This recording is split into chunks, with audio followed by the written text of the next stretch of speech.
Hello there, everyone. This is Quiversee. Welcome back to more Pikmin 3. Last time we started the second of the two side stories, Olimar's Comeback, where Olimar, after returning to Hocotate with the Copites, ended up having to get sent back here because Hocotate Freight's president was mad at him for leaving their ship behind. So it's a salvage mission. Gotta retrieve all the parts of their ship. And now we are on day 3. Battle enemies, land, sea, and sky. Winged Pikmin are your most valuable employees. Only they can lift the bamboo gate. So pamper them by keeping them away from ink, water bubbles, and danger in general. Huh? So what if I constantly said you were in danger? The president is not a good man. Clearly. But it seems like this is going to be another kill mission, so let's go. Mission log day 3. I'm constantly surprised at the number and variety of local life forms. We don't have much choice but to deal with them if we want to recover the parts we need, though. I'll have to devise a plan for safely transporting the part back to base. Clearing a path as I go would be a good start. Let's see how we do. 12 minutes. Sort wisely, defeat these creatures. You don't want to carry them with you, do you?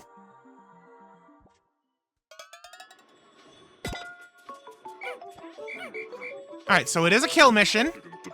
Starting off with some Orange Bulborbs.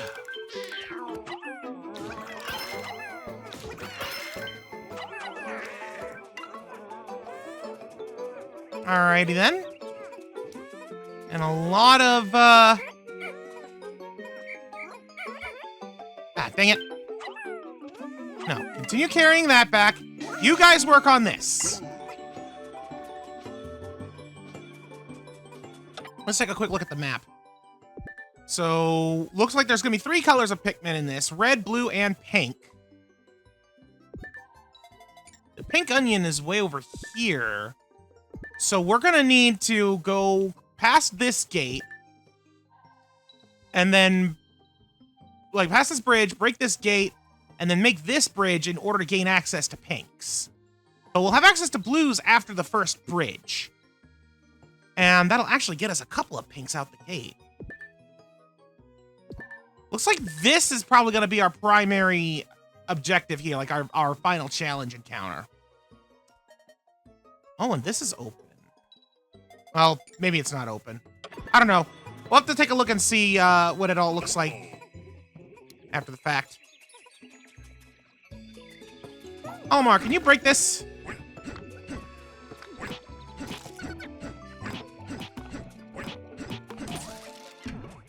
Nectar! Alright, we got 6 more red Pikmin on our party. Perfect. So now that'll shore up our red numbers. Get Louie back here to start plucking.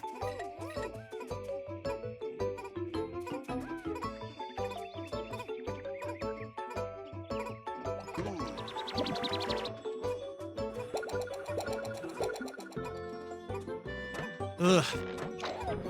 It feels like I should be going faster, but I realistically can't do much else.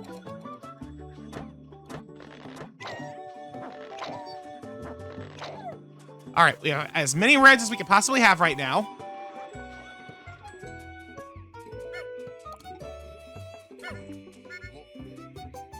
Now let's go ahead and nectar them up. And go for it!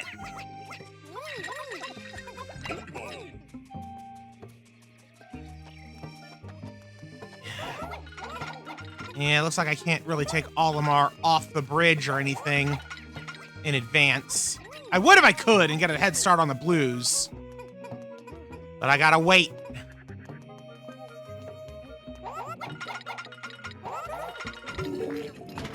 Okay.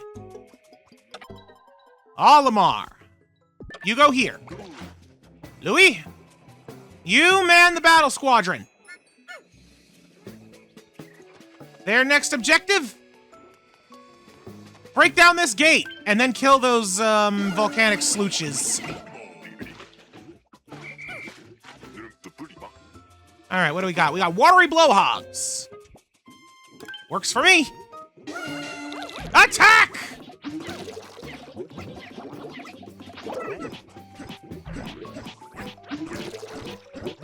Olimar will assist!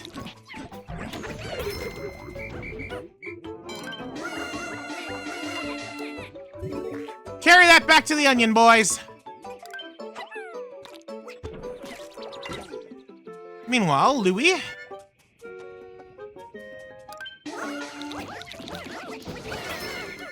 Good job.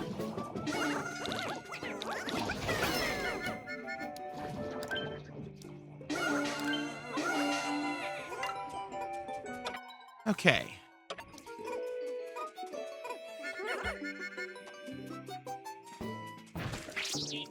I did not see you at first, mister.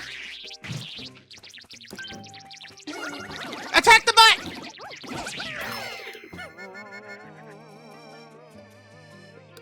Okay.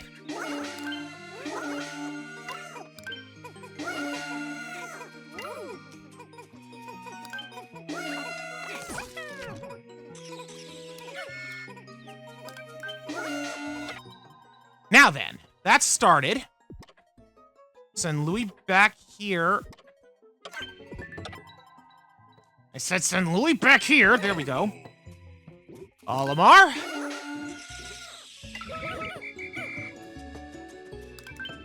Let's go ahead and get ourselves some more blues with this watery blowhog.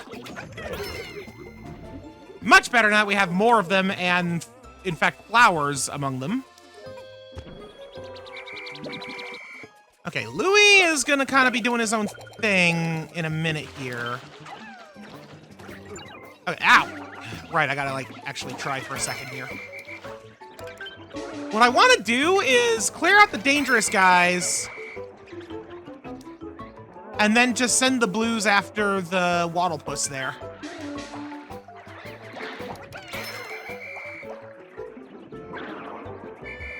Though I should probably claim these Blinos. Okay. Yeah, because the Waddlepuss can't hurt anything. It just spits them into bubbles. So I'm not exactly worried about their well-being over there. They'll be fine. Oh! Matter of fact, they won! I didn't expect them to be done.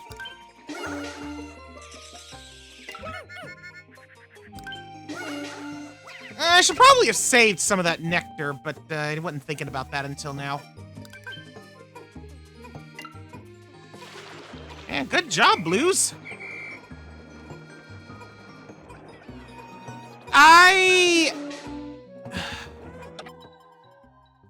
Hang on.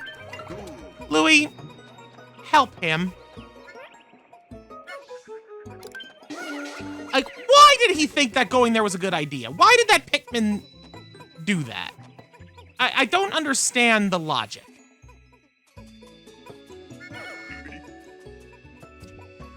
Alright, are there any more of these, or is this the last piece of the blues? No, there's more. Alright.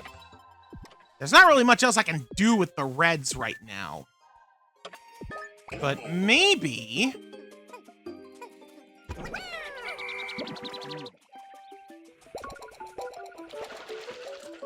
maybe if I go this way, there's some pinks over here. Maybe those pinks will be enough for me to open that gate. How many pinks are over here? Not enough. I need 10. That is decidedly less than 10.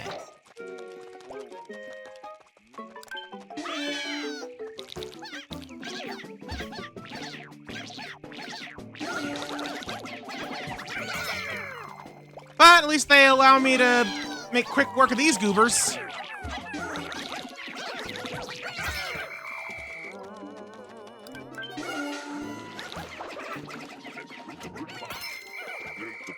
There should be some parts around here somewhere. Yeah, I need 10 there.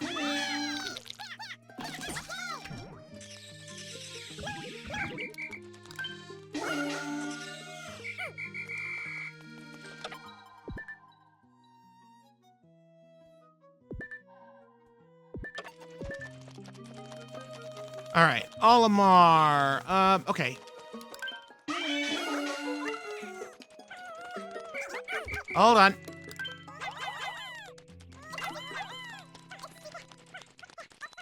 There we go. I don't know if they'll be able to get it all the way there, Onion, but they'll at least get part of the way there, and that'll still be helpful on its own. I should probably flower up the rest of my blues.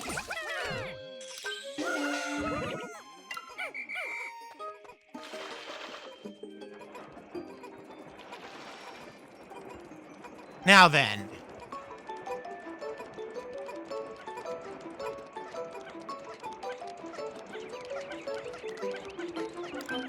Blue!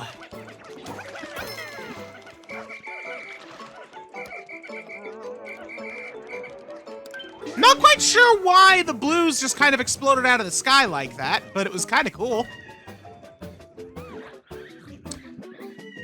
Oh. Well, that was not good. I didn't even think about the dangers that might be by their onion.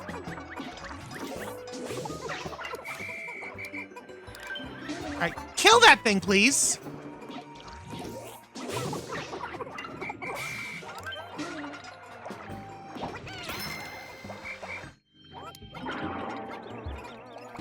Ay, ay, ay. All right. Louie, get ready. You're gonna have to go in there and fight.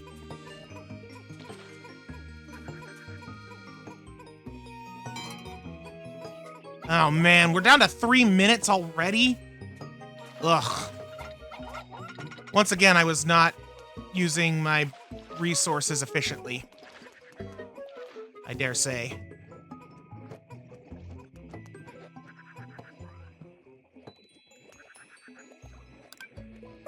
I mean, I'm not out of this yet. I might still be okay.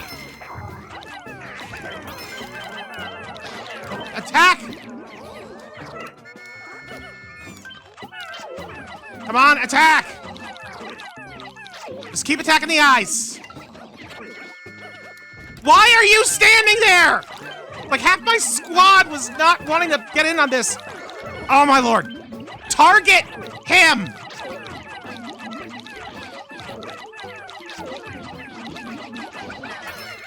Yeesh!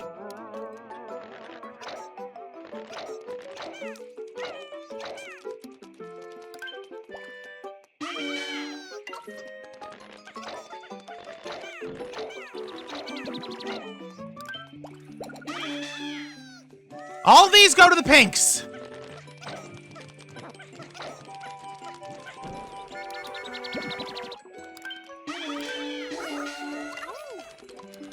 I said the pinks.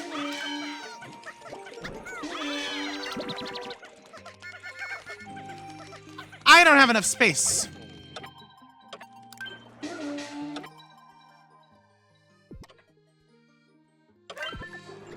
Oh my lord, there's more pinks back here. I didn't even see them. So I might have been able to get enough pinks to lift the gates. Okay. There's no way I'm going to be able to finish this in time, I don't think.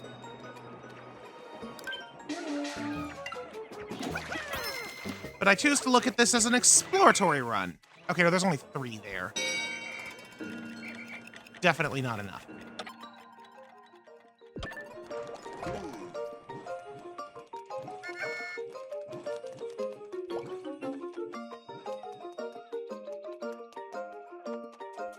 So there's only 4 enemies left.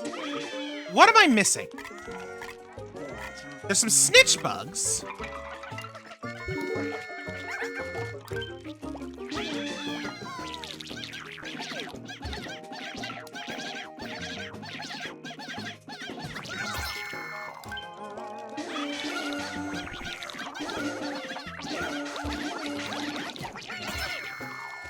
Okay, 2 to go. Bug-eyed crawmad. That's the big boy. What's the last thing? Wait. It says there's 2, but... Oh, no, there's only 1.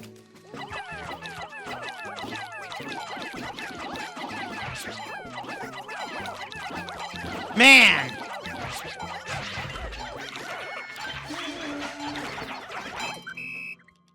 To think, that's all I needed.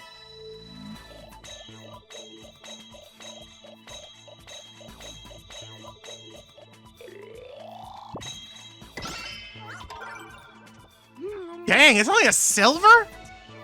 Interesting that it's a silver when you get all except the crawmad. Okay, so clearly I need to do a few things to get a bit faster here. And I think I had more blues than I needed, but I could have benefited from maybe a few more reds and pinks.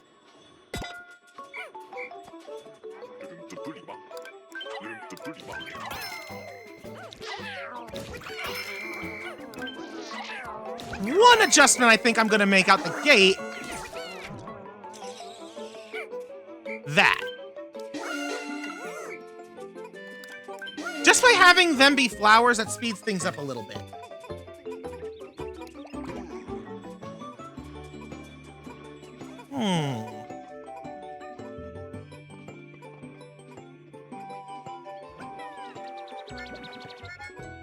I can't whistle them. Would have been nice if I could. Okay. Now, let's nectar up some more.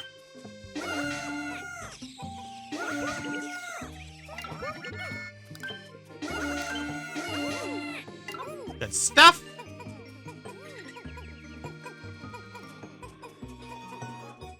Yeah, starting with the nectar is a smart choice, I think. And it's the only thing I can really do to speed this up, like, properly.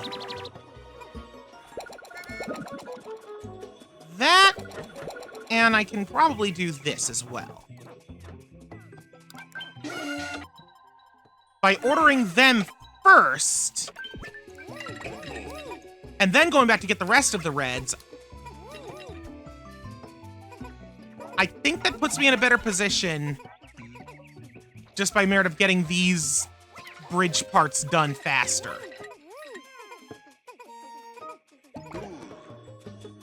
If only a little bit.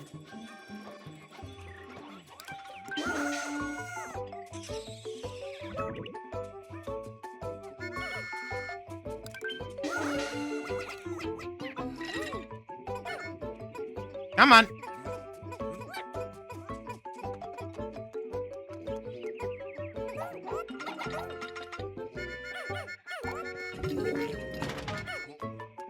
Alrighty.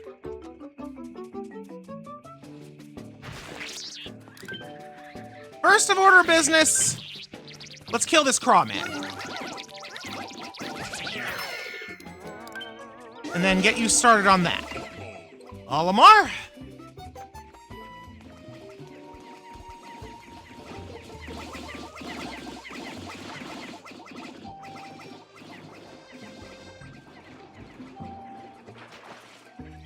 We're gonna once again start with the watery blowhogs.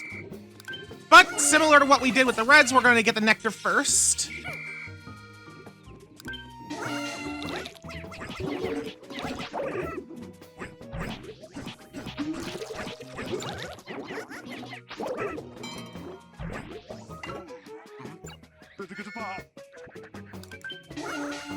Let's have this happen.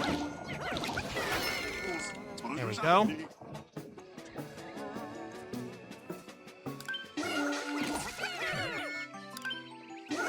I'm just gonna grab the crawmad for now.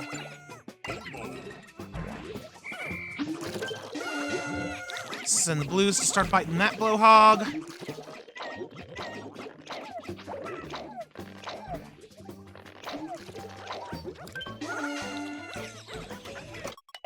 Wrong button. Okay.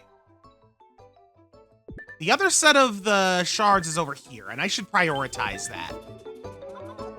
So once I get this guy back, we're gonna go this way instead of the other way. Because I need to get those, forgot about these. But yeah, I need to get those, shards so that I can start getting the pinks, their onion back.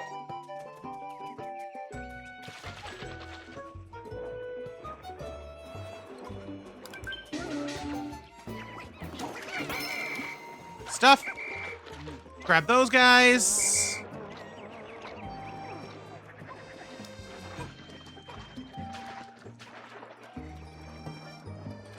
I think I went the wrong way.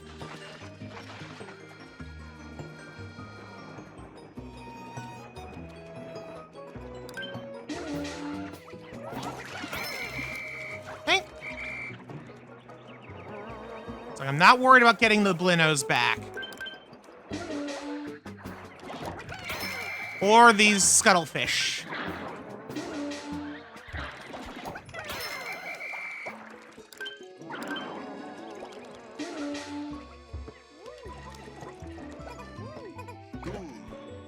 Good.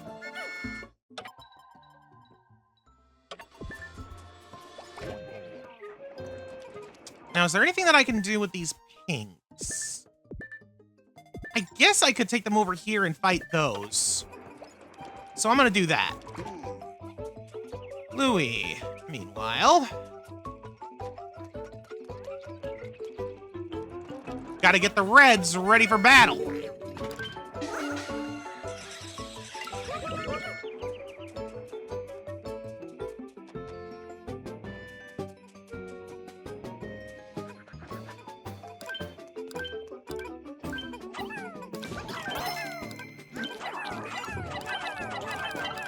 Come on, kill, kill, kill, kill, kill, kill, kill! Oh my lord, get back here, you idiots!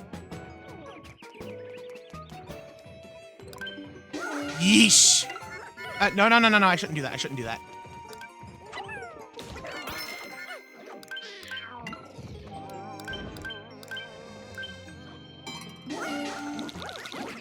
Get him, get him, get him! Crap! Away with you!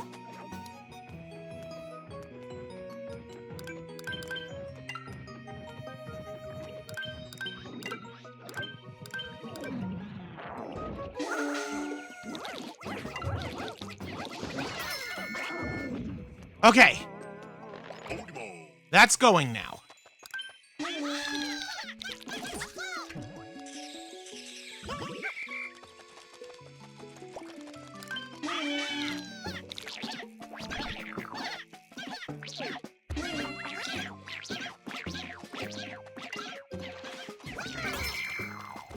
All right.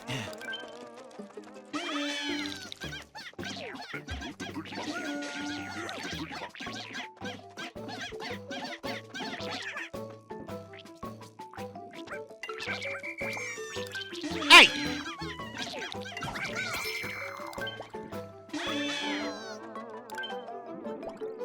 All right, come on.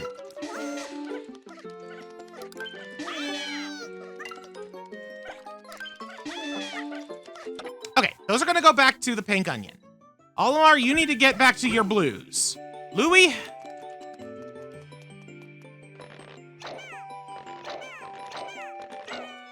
We need more reds to fight the Crawmad. We're gonna give the big Bulborb to the reds.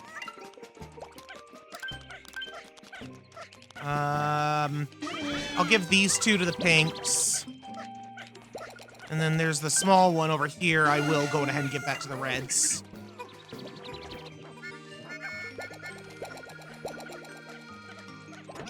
Good stuff. Meanwhile, Olimar, you're gonna be just dealing with all the underwater stuff. Start with these Blinos.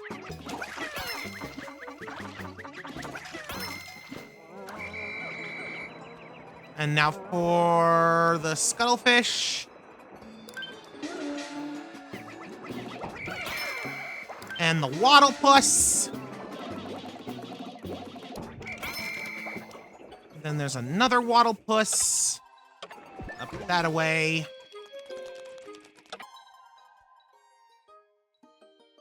Let's go ahead and get Louie over there to pick up the reds now that he's got his pinks. Are there any more blues things I need? There's some blues over there, but I don't need to worry about them. I just gotta fight what's over here.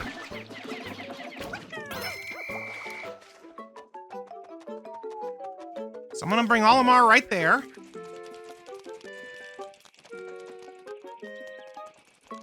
Put Louie back on manual control. We got 3 minutes left to kill the Crawmad. And the couple of things that are in the area with him. We should be good.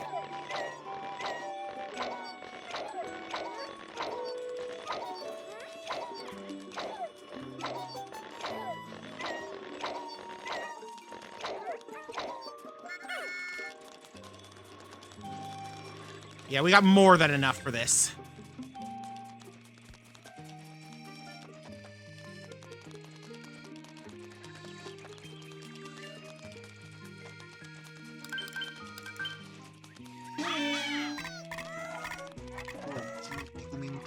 There we go. Oh, yeah, it was more of those.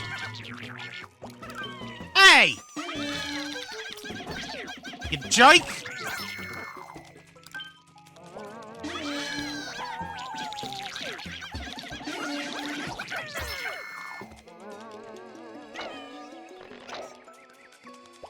And now, before we get into battle proper, we'll open this gate. Perfect. All right, Crawmad. Go for the eyes!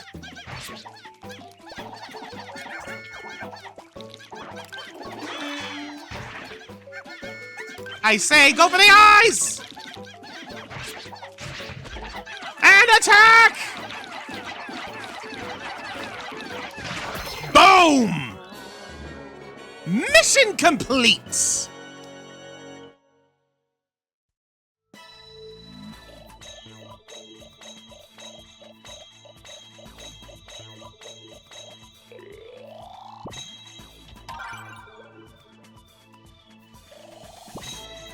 Not too shabby.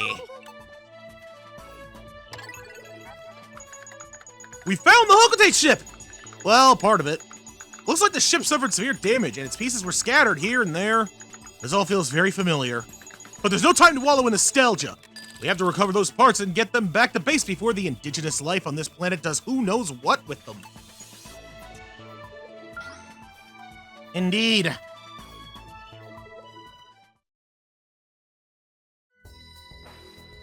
First part found. Carry the part. Don't bother lifting that ship pot until you've cleared a route back, including bridges. I don't want to see any bite marks on Hokotate Freight property.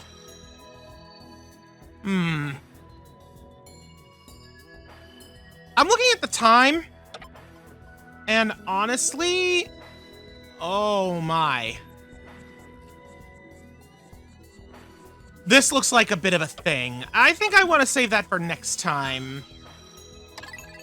So let's do a little bit of reading up on Olimar's commentary in the Picklepedia. It's kind of stupid that the Picklepedia has all this stuff, but you can only access it from the story mode.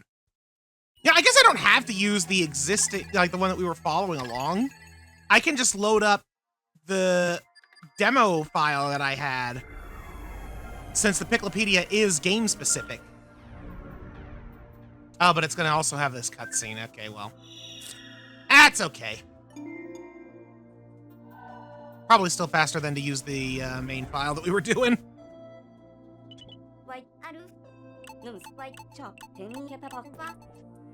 I just want to look at the Picklepedia. Oh. Okay, well, I guess only the enemy side is game-wide. Good to know, I guess. So, Olimar's Notes, Volume 1. Female Sheargrub. Sheargrub, female. Hemigia mandibulosa, female. Mandiblard family. The males of this species are purple and black creatures with tapered mouths, while the females are lighter in color and lack an armored exoskeleton. As with most mandiblards, these creatures have regressed to the point where they have lost both legs and wings. They can be seen crawling around on the ground and are believed to feed on the vegetable extracts from the congealed fluids of expired Pikmin. Interesting, so they're plant scavengers. Alright. The white spectralids. White spectralids, Fenestari alba prismatis, the flutterby family. It's remarkably similar to its unmarked brethren, but the telltale wing patterns and lone pair of hind legs give it away. It sticks to its own habitat for the most part. Though it may fly away to reach a flower or escape a bulblax, it will soon return to its hole. The white variety gathers no nectar, but sometimes may be found carrying a pellet. Ah, okay, I didn't realize that. So the white ones never give nectar, they just might give pellets. The dwarf bulborb, Pansaris pseudooculi rosis, breadbug family. Although initially identified as a juvenile bulborb, groundbreaking new research indicates that this creature is in fact a member of the breadbug family. A close relative of the vanilla breadbug, it escapes predation through mimicry. Unique adaptation of the bulborb's crimson coloration allows the species to safely commingle. Such effective adaptation and obfuscation by a prey species is rare, indicating this clever creature is a master of mimicry. This is a prey creature, but it still acts like a predator to us. Interesting how he says it's, like, groundbreaking new research when this is exactly what was said before.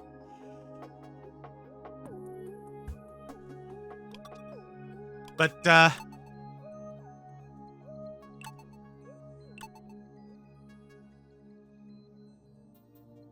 yeah, because I remember that one of the commentaries kind of indicated that that wasn't the case. I guess Charlie just doesn't know.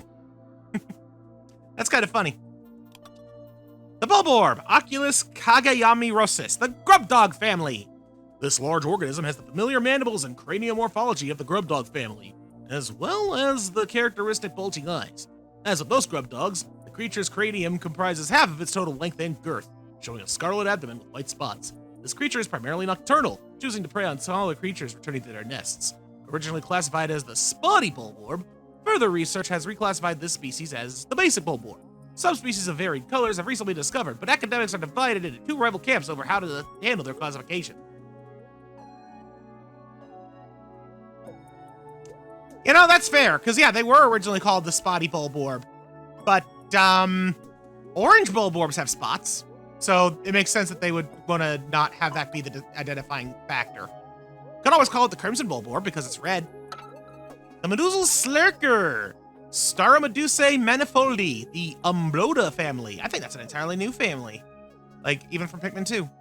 Most of its body is translucent and gelatinous. It drifts on the wind using the puff stalk on its head and catches passerby below with its adhesive manubrium. The purpose of this behavior is unknown, as examining its catches reveals no trace of saliva or gastric fluid on them. Unlike most aquatic jellyfish, it has no tentacles or nematocytes, making it safe to handle. It may even be safe to ride in, opening up exciting new transportation possibilities. I mean, it's definitely safe. It, because it doesn't hurt anything, but, I don't know if it's exactly tameable. The Scutterchuck, Hierodesiderate crystallosum. I love it. The Heevil family, definitely a new one. Its main offensive strategy is to launch the crystal it carries on its back. Otherwise, it's completely defenseless. In most circumstances, it's a peaceful herbivore whose diet consists primarily of moss. When in danger, however, it wastes no time defending its territory by breaking small rocks and hurling them at the threat. In order to ensure it has a steady supply of rocks with which to defend itself, it shares its habitat with calcified crushbat larvae, so it can make use of the shells they cast off each night. Oh, so that's what those rocks are. It's the shells of the calcified crushbat's young. That's kind of neat. I like that. An example of a symbiotic relationship. The fiery blowhog, Sustraconus, the blowhog family. This creature expels a volatile phosphorus compound from its snout that combusts upon contact with air. The fire-breathing ability is dependent upon the air-to-fuel ratio in its mouth, catalyst reaction with the expelled compound, and purification of the compound. Thus, it is highly unlikely such a complex process could cause a spontaneous explosion of a fallen blowhog. This process is also perhaps to avoid risk of spontaneous combustion in the belly of a live specimen. However, one should still treat a fiery blowhog with great care during transfer. In other words, it is a very specific series of events that allows it to control the flames. I just wonder what the compound is in this case. I wouldn't know. All right, we got 3 more for now. The yellow wallywog, Amphicarus frodendum, of the Amphituber. Forgot that was the family name, Amphituber. He's a potato frog. This magnificent specimen has the brightest gold coloration and the greatest number of lateral spots of any member in the Amphituber family. This species seems to have lost some swimming proficiency with the evolutionary adaptation that granted it greater jumping ability. The amphituber inhabits aquatic shallows and shows an instinctive drive to jump upon and squash smaller creatures. As you do. The armored Maudad, Tuberclypium rex of the Maudad family. It makes its home inside the hollow stumps of enormous trees. The name is derived from the hard shell covering its entire body. As it grows, it can only molt its shell by slamming into rock walls to shatter it before forming a new one. It has a voracious appetite and doesn't hesitate to eat anything that it sees. The contents of its stomach are often a surprise.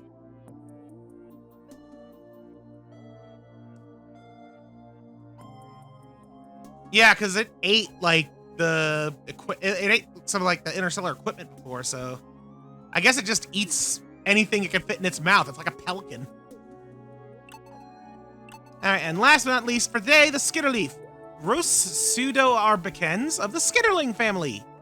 The skitterleaf is a relative of the pond skater that shed its wings and adapted to life on the ground. With no residual traits of its airborne past, the skitterleaf can neither fly nor skid across the surface of the water. The wings have since evolved into the leaf-like structure on its back, which serves to hide the skitterleaf through mimicry. It appears quite effective, as few predators can see through this clever disguise. Ah, so they used to be wings. That's pretty neat. All right, but that's going to do it for now. Next time on Pikmin 3, we are going to return to the side story and get that first ship part back. And we'll see where it goes from there. Until then, thank y'all so much for watching. Goodbye.